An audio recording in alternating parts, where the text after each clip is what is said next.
What's good? It's your boy Fanon. Yeah, it's fight day. It's fight day. It's fight day. Terence Crawford versus Jeff Horn. Tyson Fury versus Safiri. Abner Mares and Leo Santa Cruz. Jermell Charlo and Austin Trout. Going to be a great, great day of boxing matches. And I'm seriously looking forward to it. I'm going to talk about in this video, I'm going to talk about the big championship bout, the biggest of the championship bouts today, which I think is fair to say is Terence Crawford and Jeff Horn, featured on the ESPN Plus app, which I have purchased because I'm a boxing junkie. Can't help it. Can't help it. Want to see it. We'll be doing a live stream, more than likely doing a live stream, not showing footage, but a live stream during the time that is getting played. I'm probably going to start talking boxing with folk during the Safiri Fury bout. So definitely look out for that. I want to thank everybody that participates in the live streams. Thank you for everybody that donates to the channel through the super chat. It really does help us support the cause. And so what I'm going to talk about in this video is Terence Bud Crawford and what happens after this bout. Now, I've been on record for a while saying I think this bout's going to get stopped on cuts. It's an odd for Jeff Horn, the Jeff Horn Terence Crawford bout. I think it's going to get stopped on cuts. The closer I get to it, the more confident that I am that Terence Crawford is going to win this. I am looking to see how he deals with a bigger guy if it winds up getting into a situation where they are, bodying up with one another. And I think that that's an important consideration because if you look at another smaller guy who actually is a little smaller than Terence Crawford, I do believe, in Floyd Mayweather Jr. One of the things that allowed Floyd Mayweather Jr. to be successful at 147 pounds is that he had just enough pop to keep everybody honest. That jab to that straight jab to the body to start off the bout, and his check left hooks, then his timing, all of those things, when he put a little something on you, he had more than enough ability, enough pop to make you say, hey, I don't want to take another one of those flush, if I can help it. So he really did make people who were high volume boxers and tenacious boxers, he took away their activity. And because he had enough power, along with other things, obviously, he had enough power to hold people up. So what I'm looking for in this bout with Terence Crawford and Jeff Horn is whether Terence Crawford has that at 147 pounds. My belief is that he does, and my hope is that he does, because I want to get to the potential legendary matchups, right? That can happen in the 147 pound division. And this bout is the first bout along that way. Well, actually, I think it's the second bout. The first bout was last year in Sheffield when Errol Spence Jr. dethroned, who was the guy that was arguably the best welterweight in the world, in Kell Brook. Because for me, it was Kell Brook or Keith Thurman. And Errol Spence Jr. came in and dominated. Overcame some early tough rounds to batter and stop Kell Brook, and really introduced himself, in my opinion, as the man at 147 pounds. Of course, there's Keith Thurman, but you don't know what's going on with Keith Thurman because the dates for his bouts keep getting pushed back and pushed back and pushed back. Terence Crawford, on the other hand, is a very active boxer. And this, I believe, is his entree into the division where he can really, really make his name. So this, to me, is the second step towards what I think really is two people meeting, coming to, I think the phrase is a loggerhead. Now, Terence Crawford was interviewed, and his mind was completely set on Jeff Horn. I like that about him. He wasn't allowing anybody to get him to talk, steps ahead, but he was asked about, what he thought about the potential mega matchups at 147 pounds. And what he said was, a lot of people are favoring me and Errol Spence. But I'm not going to put the cart before the horse here. I'm paraphrasing. That's not what he said. He just pretty much said that he has to go with short-term goals, and he's got to take care of Jeff Horn first. And after that, if it makes sense, then, he believes that those bouts can happen because he said he's already faced two Al Heyman boxers, PBC boxers. I'm not sure which ones they are. I guess I have to go back and look that up so I can have that, next time I do a video and make that statement. But he said, hey, if it makes sense, if it doesn't make financial sense, then Al's not going to send his boxers over to ESPN, and Bob's not going to send Terence Crawford over to Showtime unless they make sense. Now, this particular situation, I can't imagine that the money doesn't make sense between him and Errol Spence Jr. Errol Spence Jr., of course, is going to be facing Carlos Ocampo next week, right? Which is the 16th in Dallas. Carlos Ocampo's, he's talking a good game, saying, that people are going to be shocked with what he's going to do. I don't think too many people are going to giving him much of a shot against Errol Spence. I'm not giving him much of a shot against Errol Spence, and I anticipate Errol Spence getting through that bout looking lovely. But like Terence Crawford said, hey, it is boxing and anything can happen. There was a Roy Jones Jr., just like with Terence Crawford and Jeff Horn tonight. Anything can happen. If you guys remember, there was a Roy Jones Jr. versus Montel Griffith fight. And that was supposed to be a shoe-in for Roy Jones, undefeated. He's having a little bit of a difficult time, winds up going on one knee, knocking down Montel. Montel takes a knee, then Roy clips him when he's down. They stop the bout, the original Andre Dirrell move by Montel. And hey, Roy Jones loses his undefeated record on a bout that he was well on his way to winning. But, things happen. So that could happen with Terence Crawford. That could happen with Errol Spence. And, it is what it is. But I'm going to for the sake of this video, I'm just going to move past it. Because I don't think those two things are going to happen. And if these guys get together in the ring, see, the reason I'm so excited about it is because there's two, and I've said this in other videos, there are two weight divisions in boxing, the two biggest and most important weight divisions in boxing, in the opinion of Fanon. Some other people can disagree. That's fine. You can have your opinion. And I respect your opinion. It's not like I don't care about other people's opinion. It's just that I have my opinion.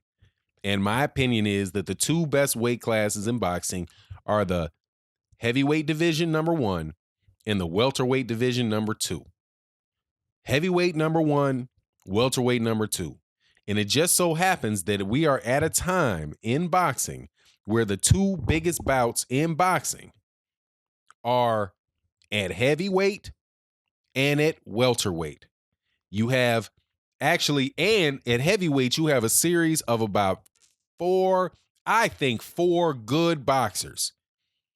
4 good boxers that can, or really, we'll just go with the three boxers who can face one another and work out and have some real legendary, exciting bouts that people can be talking about for years, no matter what happens in them. And in Tyson Fury, Deontay Wilder, and Anthony Joshua. And in the welterweight division, it's coming to a head, man. It's coming to a head.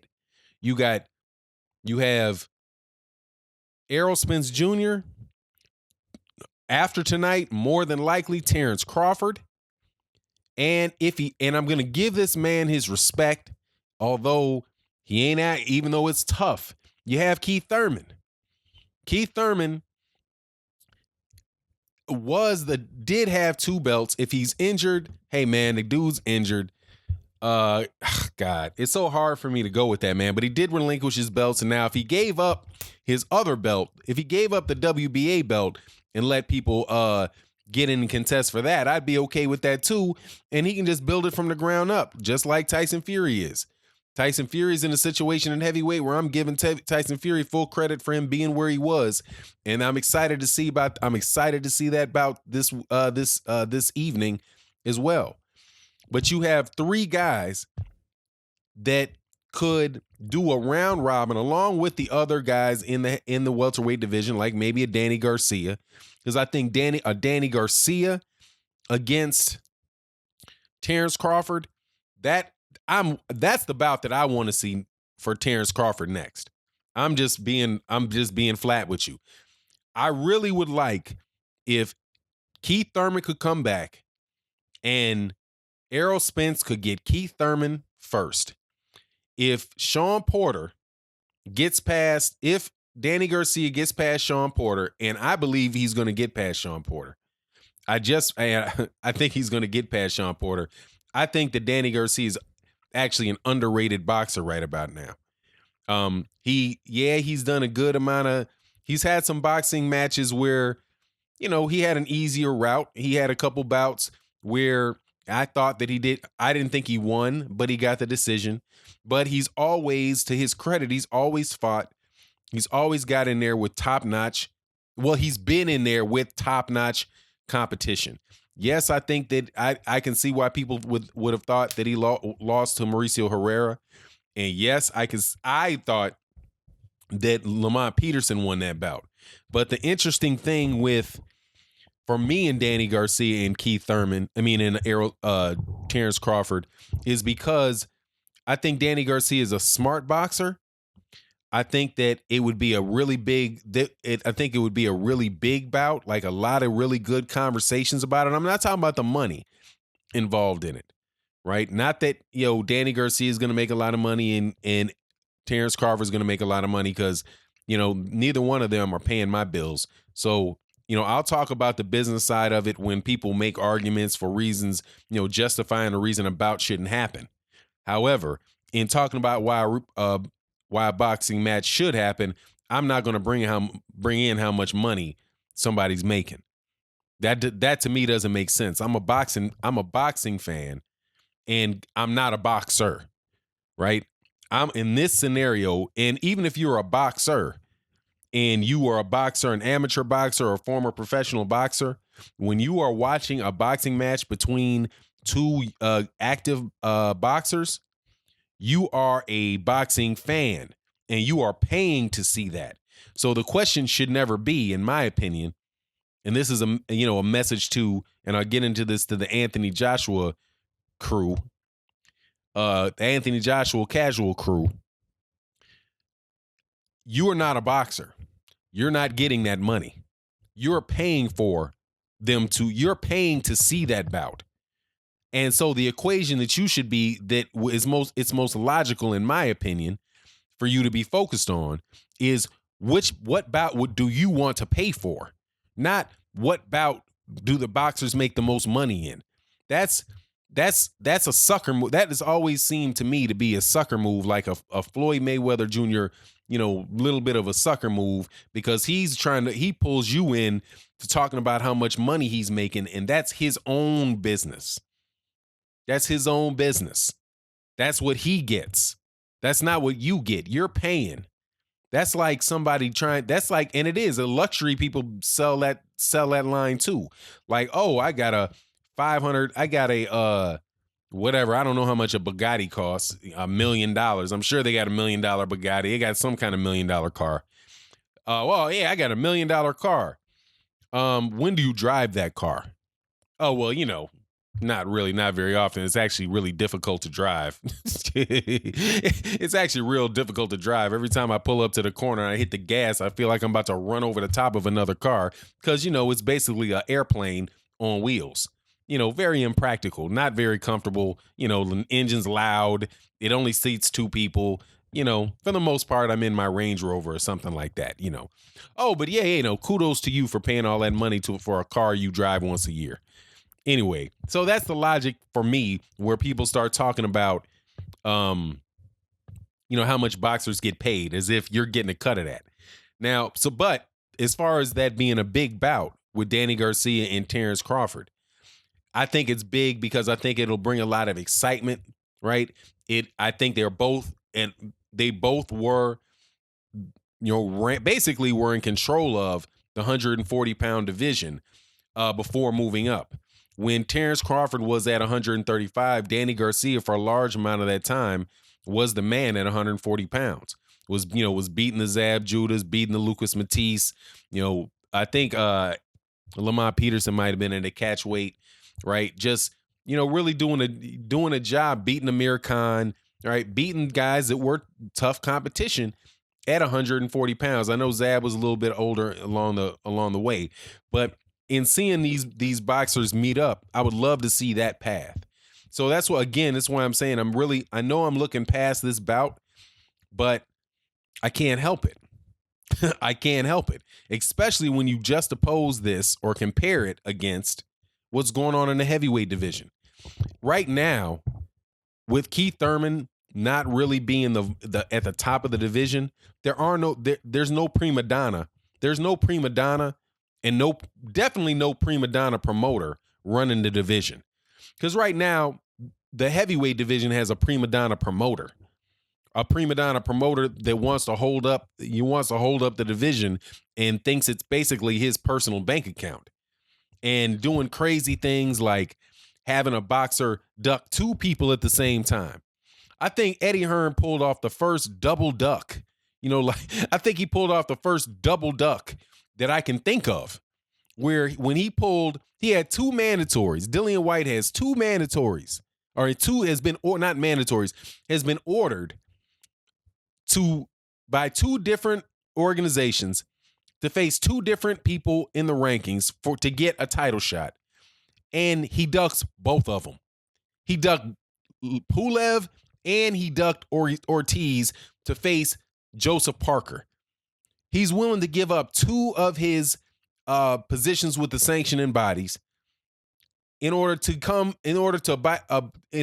face Joseph Parker.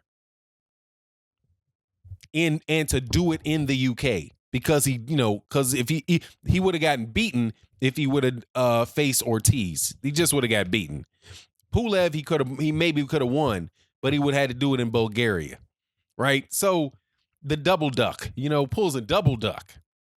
And of course there's Anthony Joshua, who's just on another prima donna level altogether. So much so that I just don't even care about the dude. I don't care about his next bout. I don't care I don't care about him and Povetkin. I just don't care. I've lost interest until he's willing to step up and get in there with the people that I want to see him get in there with when he can do it. Because the fact of the matter is, he could be facing Deontay Wilder next. That's his choice. He could be facing him next. That's his choice not to. And I don't care how many ways they try to change it and act like it's Deontay Wilder that decided not to take the bout. I'm not now for the AJ fans and all that. AJ, all you guys that are into that nonsense, you can believe that if you want to. I'm not going to argue with you anymore because I'll argue a little bit. I got to be honest, but I'm not interested in that. It's just so obvious that it's like, you're trying to tell me the sun ain't hot at this point in time. You're trying to tell me that because there's some cloud, because Eddie Hearn sprayed, because Eddie Hearn puts you in a room that the moon ain't out, because you can't see the moon through the roof that the moon ain't there. It's just there. You don't have to tell me. All right. It's there. I know it's there. You can't argue your way out of it. And even if you start arguing, I'm just not going to indulge you because it's just not worth it. But that doesn't seem to be the case in the welterweight division. In the welterweight division, you have two guys I definitely believe will get in that ring because they've proved it. They've proved it. This is the third weight division for Terence Crawford.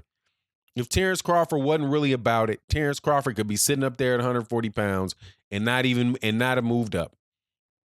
All right, he could have just kept sitting there. Like he said in the interview, he can still make 140. If Errol Spence Jr. wasn't about it, Errol Spence Jr. wouldn't have went over there to the UK to get Kell Brook's belt. and ain't neither one of them passing up $50 million to make that bout happen. So that's why I'm so excited about this. Best of luck. I hope both these boxers come out healthy, wealthier and wise from the experience. And I'm looking forward to it. But I think this is it's the second step towards getting, what we really want, what boxing fans really want to get, that they can't get from the other division, from the top division in boxing, which is the heavyweights. And with that, I'm out. Peace.